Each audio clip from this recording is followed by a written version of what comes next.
को लगा टूट जाएगा कहीं न कहीं, इतना करंट है पूछिए मत।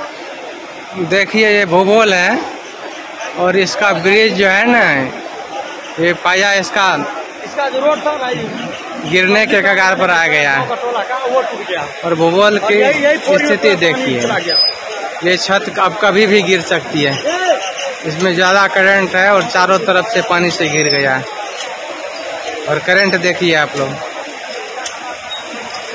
कितना तेज करंट है, देखिए करंट।